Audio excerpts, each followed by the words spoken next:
8. Dracula Aghornath के बनाए हुए तिलिस्म में फंस चुका था और उसके निकलने की जिम्मेदारी लूसीफर ने इब्लिस को दी थी। इब्लिस नर्क के शासकों में काले जादू का सबसे ज्यादा जानकार माना जाता था। उसने काले जादू की अपनी सारी ताकत लगाकर तिलिस्म को तोड़ने की कोशिश तो की थी, लेकिन जो परिणाम सामने आया उसने उसे बुरी तरह से हिलाकर रख दिया था। परेशान और घबराया हुआ इब्लिस लूसीफर के पास जा पहुंचा था। Lucifer, Lucifer! इब्लिस को इस तरह से हैरान देखकर लूसीफर चौंक गया। क्या हुआ इब्लिस? तुम इतने घबराए हुए क्यों हो? तुम तो ड्रैकुला को आजाद करने गए थे ना? क्या हुआ? कुछ गड़बड़ हो गई क्या? गड़बड़ नहीं, बहुत बड़ी गड़बड़ हो गई है। कैसी गड़बड़? मैंने उस तिलिस्म को तोड़ने के लिए अपनी काली शक्तियों में सबसे ताकतवर शक्तियों का इस्तेमाल किया था। मेरे उस वार के आगे कोई भी तिलिस्म टिक नहीं सकता है, लेकिन मेरा वार बेकार गया। मेरी सारी की सारी काली शक्तियां बेकार हो गईं लूसीफर। वो तिलिस्म अभेद है, वो टूट नहीं सकता है, बिल्कुल भी नहीं। लूसीफर को इब्लिस की बात पर विश्वास नहीं हो रहा था। उसे लगा कि शायद यह इब्लिस की कोई नई चाल है। सही सही बताओ कि आखिर हुआ क्या है? इब्लिस, तुम फिर से कहीं मुझसे कोई खेल तो नहीं कर रहे हो? डू नॉट फॉरगेट कि अगर इस बार मुझे पता चला कि तुम मेरे साथ कोई गेम खेल रहे हो तो मैं तुम्हें अगली अपॉर्चुनिटी नहीं दूंगा। तुम्हें वहीं पहुंचा दूंगा जहां अनुबिस। ऐसा कुछ भी नहीं है लूसीफर, मेरी बात का विश्वास करो। मैं तुम्हारे साथ किसी तरह का खेल नहीं खेल रहा हूं। मैं तो खुद हैरान हूं कि आखिर ऐसा कैसे हो गया। यहां आते वक्त रास्ते में मैं यही सोच रहा था कि किसने बनाया होगा वो तिलिस्म, क्योंकि ऐसा तिलिस्म कोई शानदार तांत्रिक नहीं बना सकता है। तो तुम्हारे हिसाब से यह काम किसका हो सकता है? इतने ताकतवर तिलिस्म को बनाने के लिए बनाने वाले के पास ढेर सारा ज्ञान होना चाहिए। उसके पास इतनी जानकारी होनी चाहिए जितनी मेरे पास भी नहीं है, यानी कि वो मुझसे भी पहले से ही इस दुनिया में आ चुका था। तुम आखिर कहना क्या चाहते हो? मुझसे इस तरह रिडल्स में बात मत करो। जो भी कहना है साफ साफ कहो। और इसका क्या मतलब है कि तिलिस्म को बनाने वाला तुमसे भी पहले से इस दुनिया में मौजूद है? ताकत के नशे में चूर होकर तुम एक बहुत बड़ी बात भूल चुके हो लूसीफर। इस जहां में जो जन्म लेता है उसका अंत भी तय है। तुम, मैं, एनुबिस, यमराज और हमारे जैसे बाकी नरक के शासक सच में अमर नहीं हैं। जब एक लूसीफर मरता है तो उसकी राख से दूसरे लूसीफर का जन्म होता है। जब एक इब्लीस मरता है तो उसकी जगह दूसरा इब्लीस ले लेता है। इस बारी इब्लिस की बात सुनकर लूसीफर बुरी तरह झुंझला उठा। बंद करो अपनी बकवास। ये सब बातें मुझे पता है। तुम्हें क्या लगता है मैं जो कर रहा हूँ वो क्यों कर रहा हूँ? एक बार मैं उसे हरा दूंगा तो मैं हमेशा हमेशा के लिए इस ब्रह्मांड का भगवान बन जाऊंगा। फिर मैं सच में इमॉर्टल हो जाऊंगा, हमेशा हमेशा के लिए। इमोर्ता, जानते हो इस शब्द के लिए एक पर्यायवाची भी है, पता है कौन सा? तुम क्या बोल रहे हो? मुझे कुछ समझ में नहीं आ रहा है। लूसीफर, तुम कैसे भूल सकते हो शब्द को? तुम कैसे भूल सकते हो पहले नरक युद्ध को? याद करो, उस गधा ने कैसे अकेले तुम्हारी और मेरी सेना को पीछे हटने पर मजबूर कर दिया था। कुछ याद आया? क्या? कहीं तुम्हारे कहने का मतलब? नहीं नहीं, वो भला तिलिस्म क्यों बनाएगा? वो ऐसे काम नहीं करता है। वो नहीं करता है, लेकिन वो अकेला भी तो नहीं है। हाँ लूसीफर, मैं उन्हीं की बात कर रहा हूं, चिरंजीवियों की। वो जो सच में अमर है, इमॉर्टल है। वो ही है जिनके पास कुछ हजार या लाख साल का नहीं बल्कि युगों का ज्ञान है। वही है जो ऐसी हर कला को जानते हैं जिसे शायद मैं और तुम भी नहीं समझते।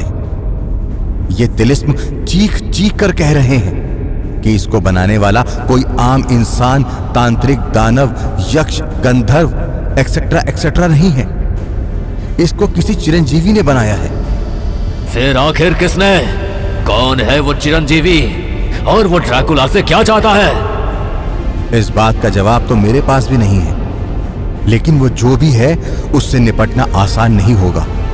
वो सब तो बाद में देख लेंगे, बट फर्स्ट एंड फॉरमोस्ट मुझे ये जानना है कि आखिर वो कौन है जिसने मेरे काम में ऑब्स्ट्रक्शन क्रिएट किया है। इब्लिस, तुम सबको छोड़कर अपनी शैतानी सेना को ये पता लगाने में लगा दो कि आखिर कौन है वो जो लूसीफर के रास्ते में आना चाहता है। वो तो मैं पता कर लूंगा, लेकिन पता करने से होगा क्या? क्या तुम एक चिरंजीवी से लड़ने जाओगे लूसीफर, ये जानते हुए कि वो मर नहीं सकते हैं? उस चिरंजीवी का क्या करना है, इसकी चिंता तुम मुझ पर छोड़ दो। मैंने इतने हजारों सालों तक इस समय का इंतजार इसलिए नहीं किया है कि कोई मॉर्टल मेरे रास्ते में आएगा और मेरी सारी मेहनत पर पानी डालकर चला जाएगा। क्या करना है और क्या नहीं वो मैं देख लूंगा। Lucifer will not bow down to anyone. Lucifer के चेहरे पर गुस्से के साथ साथ चिंता साफ दिखाई दे रही थी। उसे ऐसा लग रहा था कि किसी ने उसकी हजारों सालों की प्लानिंग में एक ऐसा पेच फंसा दिया है जिसके कारण उसकी प्लानिंग की ट्रेन लगभग डिरेल हो चुकी है।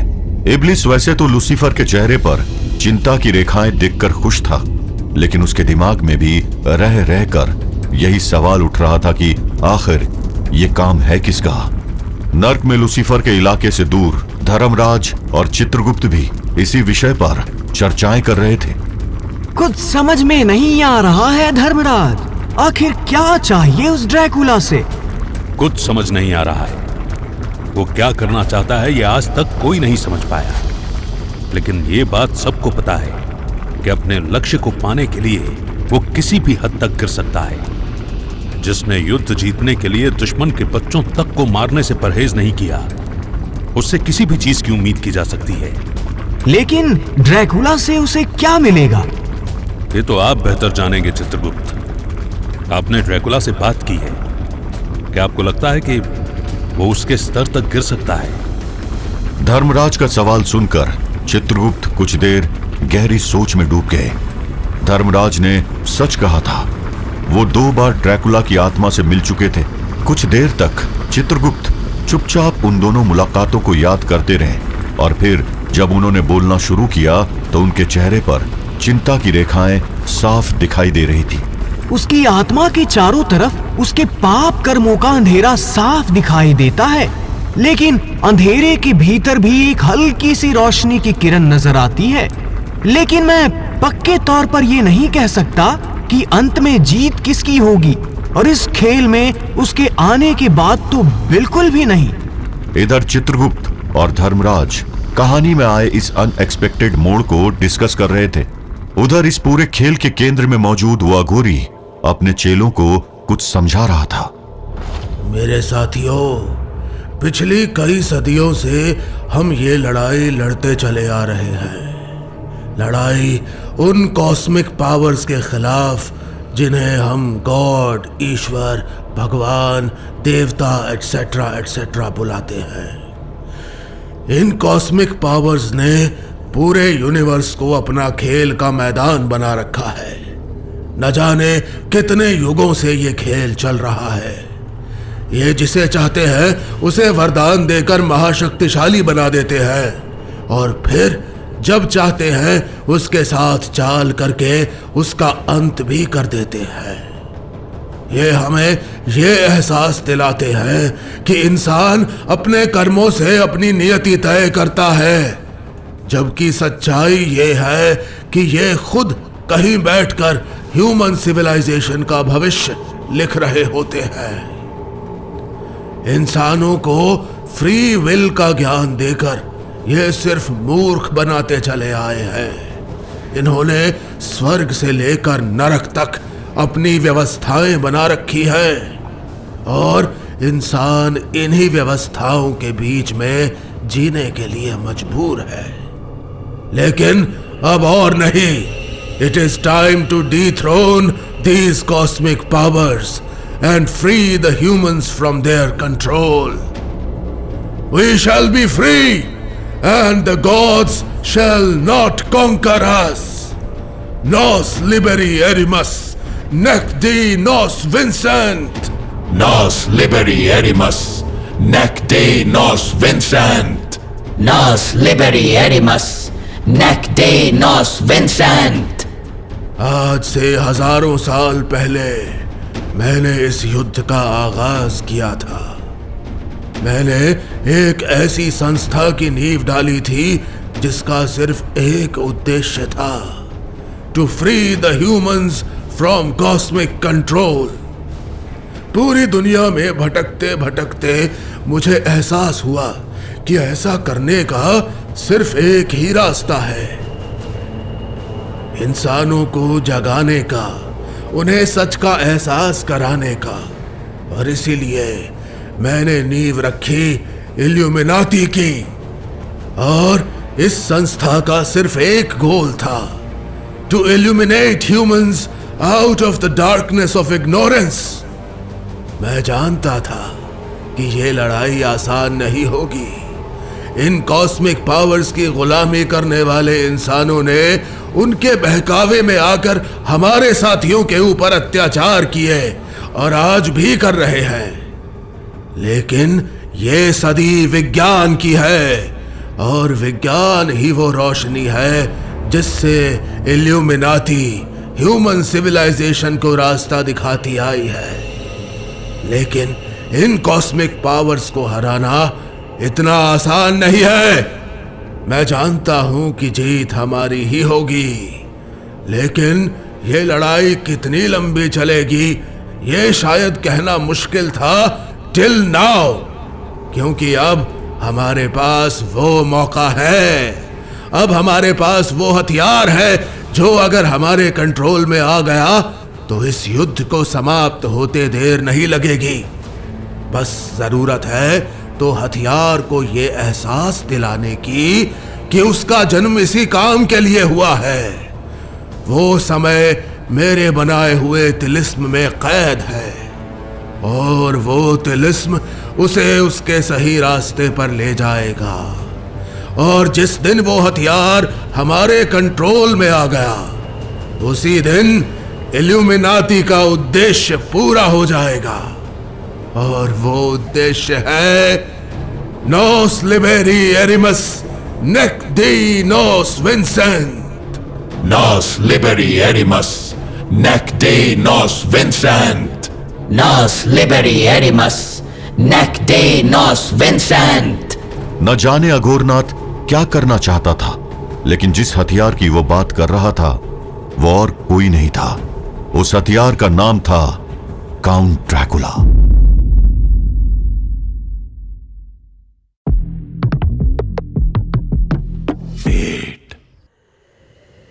असली दुनिया में उसके गायब होने को लेकर चल रही हलचल से दूर वो उस रहस्यमय तिलिस्म में भटक रहा था, जहां कदम कदम पर खतरा उसका इंतजार कर रहा था।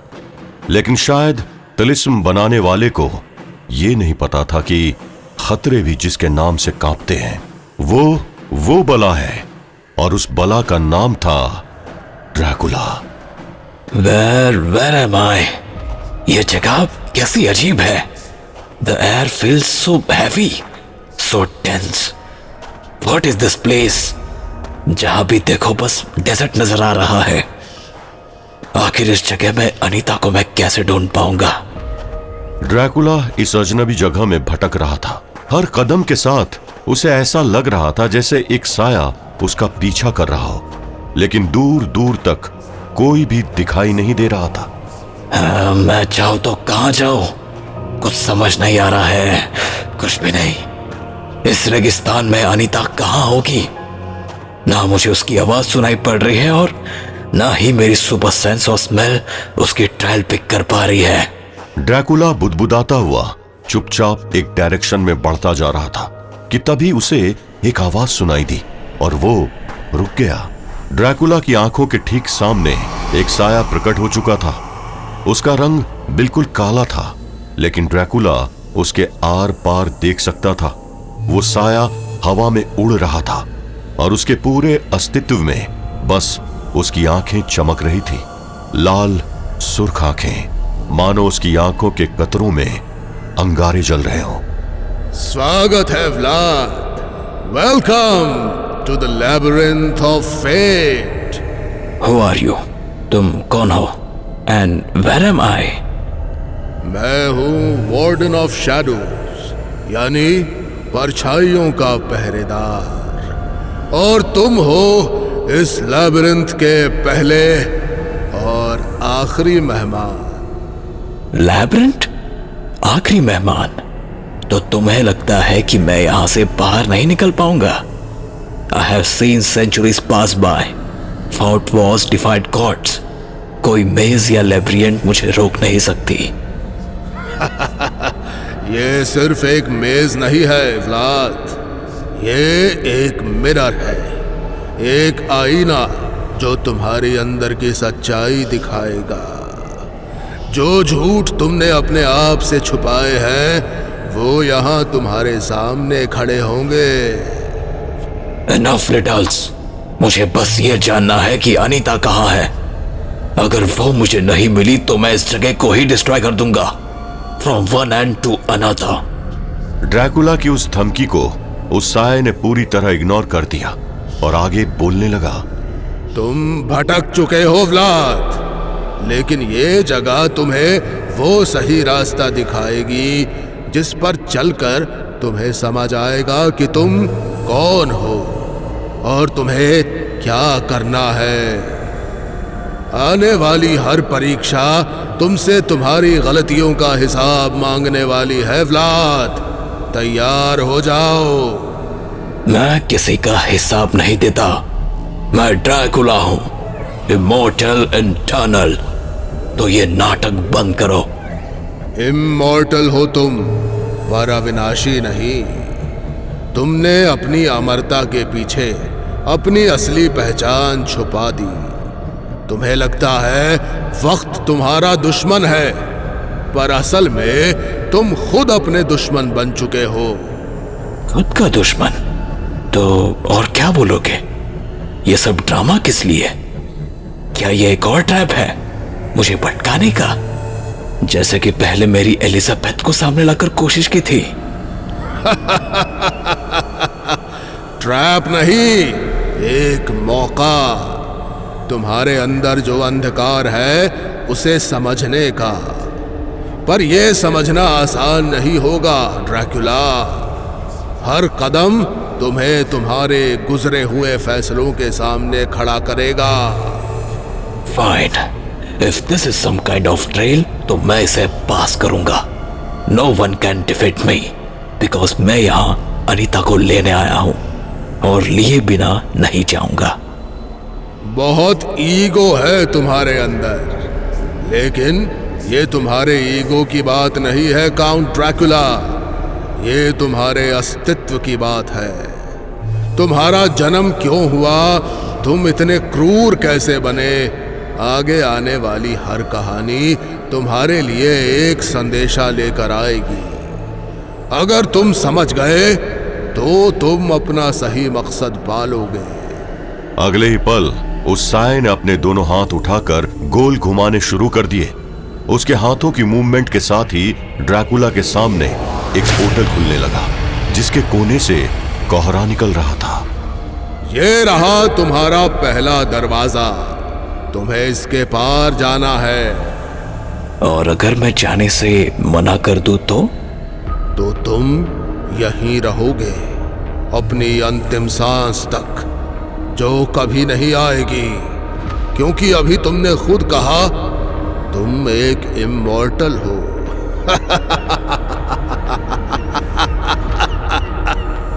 ड्रैकुला ने कुछ देर वार्डन नाम के उस साये को देखा और फिर उस पोर्टल की ओर बढ़ गया। ब्रिंग इट ऑन, देखता हूं आगे क्या है, देखता हूं कि मेरा सामना किस मुसीबत से होता है। और ड्रैकुला का अगला कदम उसे उस पोर्टल के पार ले गया। उसके पोर्टल पार करते ही पोर्टल एक तेज चमक और आवाज के साथ बंद हो गया और पीछे रह गया बस एक अंतहीन रेगिस्तान। ड्रैकुला इस बात से अनजान था कि वो तिलिस्म के पहले चक्र को पार करके दूसरे चक्र में आ चुका था। ये बात सिर्फ उस तिलिस्म को बनाने वाला जानता था और वो ड्रैकुला की हर हरकत पर नजर रखे हुए था, वो यानी अघोरनाथ। सब कुछ वैसे ही हो रहा है जैसे कि मैंने प्लान किया था। इस तिलिस्म का चप्पा चप्पा व्लाद की परीक्षा लेगा। और अगर वो सफल हुआ तो फिर मेरे प्लान की अगली स्टेज अपने आप चालू हो जाएगी।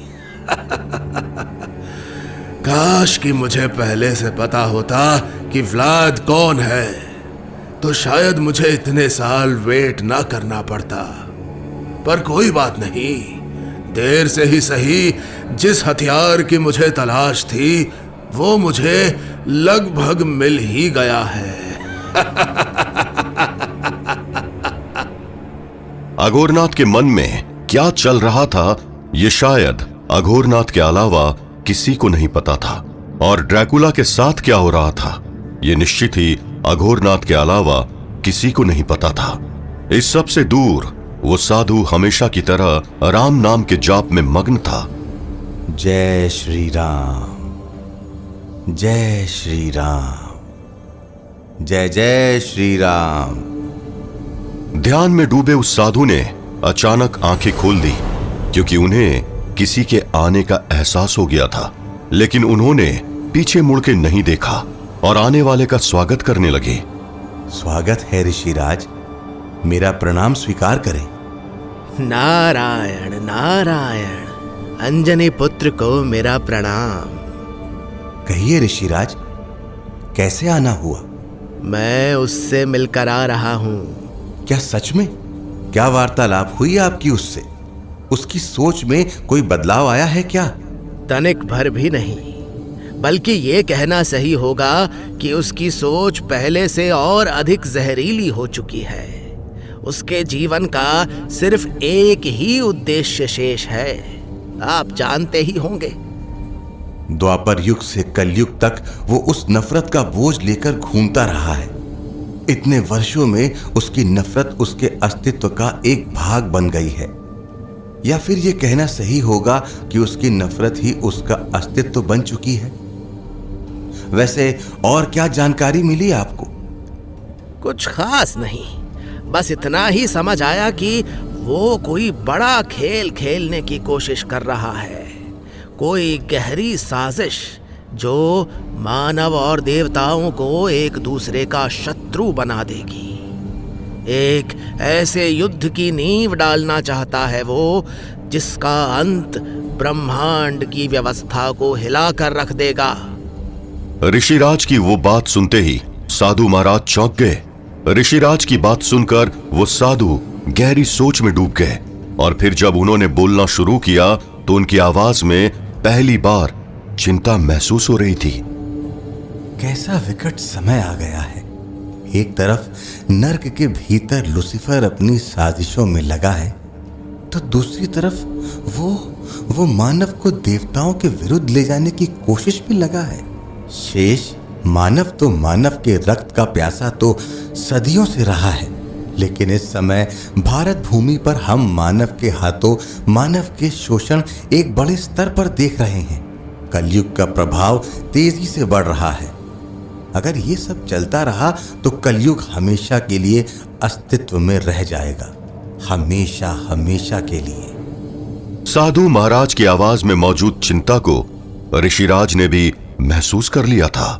आज जीवन में पहली बार आपकी वाणी में चिंता का आभास हो रहा है। क्या इसे भी कलयुग का प्रभाव ही माना जाए? वैसे आपका चिंतित होना बनता है, क्योंकि हम सब जिसके ऊपर अपनी उम्मीदें लगाकर चल रहे थे, उसके साथ क्या हो रहा है ये पता ही नहीं चल रहा है।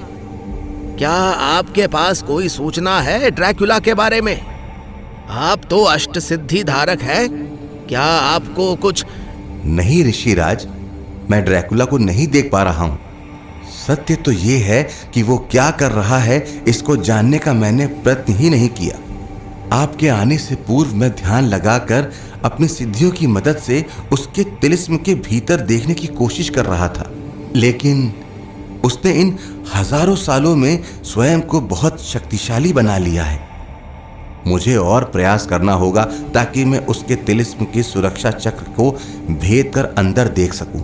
साधु महाराज की बात सुनकर ऋषिराज ने उन्हें प्रणाम किया और बोल पड़े, अगर ऐसा है तो मुझे चलना चाहिए। आपके ध्यान में मैं बाधा नहीं बनना चाहूंगा, आज्ञा दें। नारायण नारायण। और ऐसा बोलते ही ऋषिराज वहां से गायब हो गए। उनके जाते ही साधु महाराज फिर से ध्यान मुद्रा में बैठ गए और जाप करने लगे। हर कोई ड्रैकुला पर नजर रखने की कोशिश में लगा था और ड्रैकुला वो तो पहुंच चुका था एक ऐसे कालखंड में जो उसके जन्म से करीब 10 लाख साल पहले का समय था। एक ऐसे युग में जिसे कहते थे त्रेता युग।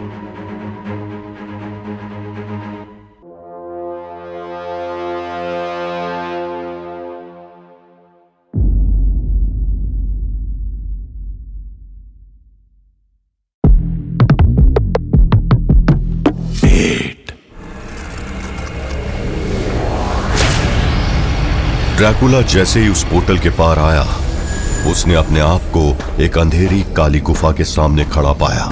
अब ये मैं कहां आ गया हूं? आखिर कौन सी जगह है ये? यहां तो बस ये गुफा नजर आ रही है। तभी अचानक ड्रैकुला को कुछ कदमों की आवाजें सुनाई दी, भागते दौड़ते कदमों की आवाजें। उसने पलट कर देखा तो एक श्याम रंग के बदन वाला व्यक्ति गुफा की ओर दौड़ता हुआ आ रहा था और उसके पीछे लोहे की तरह काला एक आदमी दौड़ रहा था। अभी ड्रैकुला कुछ करता कि तभी वार्डन की आवाज गूंज उठी। ये बस एक दृश्य है व्लाद, इतिहास का एक अध्याय जो तुम्हारे सामने घटित हो रहा है। गुफा के अंदर जाने पर तुम्हें सब दिखेगा। जाओ व्लाद, आगे बढ़ो। ड्रैकुला ने चारों तरफ देखा मगर वार्डन नाम का वो साया कहीं नजर नहीं आया। ड्रैकुला ने दूसरी तरफ देखा तो उसे एहसास हुआ कि वो दोनों व्यक्ति उसी की ओर भागते हुए आ रहे थे। ड्रैकुला तुरंत गुफा की ओर पलटा और गुफा के अंदर चला गया। गुफा के अंधेरे में भी ड्रैकुला साफ देख पा रहा था। उसके सामने गुफा की पथरीली जमीन पर एक इंसान सो रहा था। उसकी दाढ़ी पूरी तरह सफेद हो चुकी थी। उसका शरीर आम इंसानों से काफी बड़ा लग रहा था। ड्रैकुला को कुछ समझ नहीं आ रहा था कि तभी उसे भागते कदमों के नजदीक आने के साथ एक आवाज सुनाई दी, एक डरावनी आवाज। रुक जा कृष्णा, कल्यावन से बचकर भाग नहीं पाओगे तुम। रुक जाओगे तो मैं तुम्हें एक आसान मौत दूंगा रणछोड़। ड्रैकुला तुरंत ही गुफा के चट्टानी दीवारों के पीछे छुप गया, जहां से वो तो सब कुछ देख सकता था लेकिन उसे कोई नहीं देख सकता था। तभी भागते भागते वो श्याम रंग का व्यक्ति उस सोते हुए बुजुर्ग के पास आ गया। ड्रैकुला ने एक झलक उस श्याम रंग के व्यक्ति को देखा और वो जड़ रह गया। उसे एक अजीब सी शांति का एहसास हो रहा था। उधर उस श्याम व्यक्ति ने अपनी शॉल उस सोते हुए आदमी पर डाल दी और गुफा के अंधेरे में गायब हो गया। अभी वो पहला इंसान गायब हुआ ही था कि उसके पीछे वो दूसरा इंसान आ पहुंचा। ओह, तो तू समझता है कि गुफा में चादर डालकर सोने से तू मुझसे बच जाएगा? यावन सम्राट कल्यावन से बच जाएगा? उठ, मेरा सामना कर। बोलते हुए कल्यावन ने उस सोते हुए इंसान को एक जोरदार लात मारी। ड्रैकुला ये सब कुछ देख रहा था। कल्यावन की लात पड़ते ही उस सोए हुए इंसान के जिस्म में हलचल होने लगी और जब उस इंसान ने खड़े होकर अपने ऊपर पड़ी चादर हटाई तो कल्यावन हैरान रह गया। कौन हो तुम? कल्यावन का प्रश्न सुनते ही इंसान ने अपनी आंखें खोल दी। उसकी आंखें खोलते ही उसकी आंखों से आग बरसने लगी जिसने कल्यावन को अपनी चपेट में ले लिया।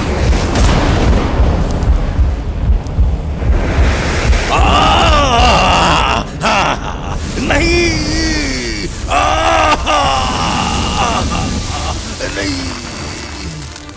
और फिर देखते ही देखते कल्यावन भस्म हो चुका था। ये क्या था? इतनी पावर, और वो सिर्फ आंखों में। मतलब सिर्फ देखकर किसी को राख कर दिया। ये आखिर है कौन? ड्रैकुला ने वो सवाल खुद से ही किया था लेकिन जवाब कहीं और से आया। उस इंसान से जिसकी आंखों ने अभी अभी कल्यावन नाम के उस योद्धा को भस्म किया था। मैं हूं सम्राट मुचुकुंदा, लेकिन तुम कौन हो? ड्रैकुला एक पल के लिए हैरान रह गया। उसे लगा था कि ये सब बस एक दृश्य है लेकिन वो शक्तिशाली इंसान उसको देख पा रहा था। ड्रैकुला को अब छुपना सही नहीं लगा, इसलिए वो अंधेरे से बाहर आ गया। मेरा नाम व्लाड है, लेकिन लोग मुझे काउंट ड्रैकुला बुलाते हैं। तुम्हारा पहनावा बहुत अजीब है। तुम कहां से आए हो व्लाद? और यहां क्या कर रहे हो? मुझे नहीं पता, लेकिन तुमने अभी खुद का नाम सम्राट बताया, यानी किंग। मैंने तो आज तक तुम्हारा नाम भी नहीं सुना है।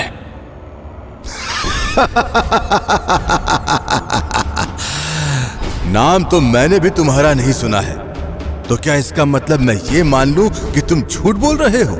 ड्रैकुला कभी झूठ नहीं बोलता है। मेरे बारे में जानना हो तो इस गुफा से बाहर निकलकर पूछ लेना। मेरे नाम से लोग आज भी उतना ही डरते हैं जितना आज से 400 साल पहले डरते थे। ड्रैकुला की वो बात सुनकर मुचुकुंदा हंसने लगे। काफी घमंड है तुम्हारे अंदर। मैंने ऐसे बहुत से घमंडी राक्षसों को हराया था। क्या तुम भी एक राक्षस हो? तुम मेरा मजाक उड़ा रहे हो या अपनी ताकत दिखाने की कोशिश? मैं मानता हूं कि तुम्हारी पावर काफी खतरनाक है, लेकिन तुम मुझे भस्म नहीं कर पाओगे, क्योंकि मैं अमर हूं। I am an immortal. ओह, तो तुम अमर हो। प्रत्यक्ष किम प्रमाणम? मतलब प्रत्यक्ष को प्रमाणम की क्या जरूरत है? अभी पता चल जाएगा कि तुम कितने पानी में हो। बोलते बोलते मुचुकुंदा ने दोबारा अपनी आंखें खोली और आग की एक ज्वाला ने आगे बढ़कर ड्रैकुला को अपनी चपेट में ले लिया। एक पल के अंदर ड्रैकुला भस्म हो चुका था, लेकिन अगले ही पल मुचुकुंदा हैरान रह गए। ड्रैकुला की राख हवा में एक चक्रवाती बनकर उड़ रही थी और धीरे धीरे वो राख एक इंसान रूप ले रही थी। ये क्या है? मुचुकुंदा हैरान थे, क्योंकि ड्रैकुला उनके सामने खड़ा था, बिल्कुल सही सलामत। उसे देखकर कोई मान ही नहीं सकता था कि कुछ देर पहले वो जलकर भस्म हो चुका था। मगर इस बार ड्रैकुला के चेहरे पर क्रोध साफ दिखाई दे रहा था। तुमने अपना वार करके अपनी मौत बुला ली है, क्योंकि ड्रैकुला दुश्मन को दूसरा वार करने नहीं देता है। अगले ही पल ड्रैकुला मुचुकुंदा पर टूट पड़ा। दोनों गुत्थम गुत्था हो गए, मगर दोनों में से कोई भी दूसरे से कम नहीं था। और जोर लगाओ ड्रैकुला, तुम तो मुझे हिला भी नहीं पा रहे हो। मुचुकुंदा के शब्दों ने आग में घी का काम किया था। अगले ही पल ड्रैकुला ने दांव बदल दिया। वो लहराते हुए मुचुकुंदा के पीछे जा पहुंचा और उनको कमर से पकड़ लिया, लेकिन जैसे उसने उन्हें उठाकर पीछे पटकने के लिए ताकत लगाई, मुचुकुंदा आगे झुक गए और उन्होंने कमर के एक झटके से ड्रैकुला को ही आगे पटक दिया। ऐसे बचकाने वार तुम्हारे दुश्मनों पर काम करते होंगे ड्रैकुला, लेकिन मैं सम्राट मुचुकुंदा हूं। त्रेता युग में जब देवताओं को असुरों ने स्वर्ग से मार भगाया था, तब उन्हें सबसे पहले मेरा नाम याद आया था। तुम्हारे जैसे योद्धाओं को तो मैं चुटकी में धराशाही कर सकता हूं। फिर भी मैं तुम्हें एक मौका और देता हूं। उठो और वार करो। मैंने अभी अपनी ताकत दिखाई ही कहाँ है। मैं तो तुम्हारी उम्र पर तरस खा रहा था, पर अब और नहीं। अगले ही पल ड्रैकुला ने जोर से एक पंच मुचुकुंदा के चेहरे पर मारा और मुचुकुंदा की नाक से खून निकल आया। वाह, ये हुई ना कुछ बात। अब लग रहा है कि किसी योद्धा से लड़ रहा हूं। अब मेरा वार संभाल। मुचुकुंदा ने जोर से एक मुक्का ड्रैकुला के सीने पर मारा और ड्रैकुला का जिस्म हवा में उड़ता हुआ कई फीट दूर जा गिरा। अब तू गया। ड्रैकुला बिजली की गति से उठा और मुचुकुंदा की ओर दौड़ पड़ा। एक बार फिर दोनों महाशक्तिशाली एक दूसरे से टकरा गए। दोनों अब एक दूसरे पर वार कर रहे थे। ड्रैकुला की स्पीड बहुत तेज थी ऊपर से मुचुकुंदा एक युग के नींद के बाद उठे थे, इसलिए उनके रिफ्लेक्स अभी थोड़े स्लो थे, लेकिन फिर भी ड्रैकुला के वार उनके ऊपर वो असर नहीं डाल रहे थे जो किसी और पर डाल सकते थे। और ड्रैकुला ये देखकर फ्रस्ट्रेट हो रहा था। आखिर तू है कौन? बताया ना, मैं हूं सम्राट मुचुकुंदा। और ये बोलते हुए मुचुकुंदा ने ड्रैकुला को एक बार फिर पटक दिया और उसकी पीठ पर बैठकर उसके दोनों हाथों को पीछे पकड़कर लॉक कर दिया। क्या तुम हार मानते हो? नहीं, कभी नहीं। जिद्दी हो, बहुत ज्यादा जिद्दी हो, लेकिन कमाल के योद्धा भी हो। अगले ही पल मुचुकुंदा ने ड्रैकुला को छोड़ दिया और दूसरी तरफ जाकर खड़े हो गया। ड्रैकुला को कुछ समझ नहीं आया। वो फिर से लड़ने के लिए उठ खड़ा हुआ, लेकिन मुचुकुंदा ने उसे हाथ के इशारे से रोक दिया। मुझसे लड़के तुम्हें कुछ नहीं मिलेगा ड्रैकुला, और मैं भी तुमसे लड़ना नहीं चाहता हूं। क्यों? क्या हुआ? थक गए क्या, या डर लग गया? ये बात तुम भी अच्छे से जानते हो ड्रैकुला कि तुम मुझे हरा नहीं पाओगे। पर अब मेरे जाने का समय हो चुका है, पर उससे पहले मैं तुम्हें कुछ बताना चाहता हूं। मुझे बताना चाहते हो, लेकिन क्या? मेरी कहानी, क्योंकि मेरी कहानी में तुम्हारे लिए एक सीख छुपी है। ड्रैकुला को कुछ भी समझ नहीं आ रहा था, लेकिन इस पूरे नजारे को देख रहा अघोरनाथ मन ही मन खुश हो रहा था। तिलिस्म बिल्कुल अच्छे से काम कर रहा है। मुचकुंदा की कहानी व्लाद को उस रास्ते पर ले जाएगी जिस पर मैं उसे ले जाना चाहता हूं। अघोरनाथ की खुशी का कोई ठिकाना नहीं था, लेकिन वो इस बात से अनजान था कि अष्ट सिद्धि नवनिधि के दाता अपने तपोबल से उसके तिलिस्म के सुरक्षा कवच को पार करके अंदर देख पा रहे थे। सम्राट मुचुकुंदा यहां कैसे? ये अवश्य ही तिलिस्म का एक छल है, एक माया। किंतु इनको इस तिलिस्म में डालकर वो क्या करना चाहता है? मेरा भी हस्तक्षेप करना उचित नहीं होगा।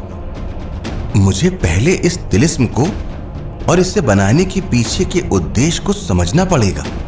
तिलिस्म का राज गहराता जा रहा था और उस तिलिस्म में कैद ड्रैकुला मुचुकुंदा की कहानी सुनने के लिए खड़ा था, इस बात से अनजान कि ये सब कुछ एक माया है।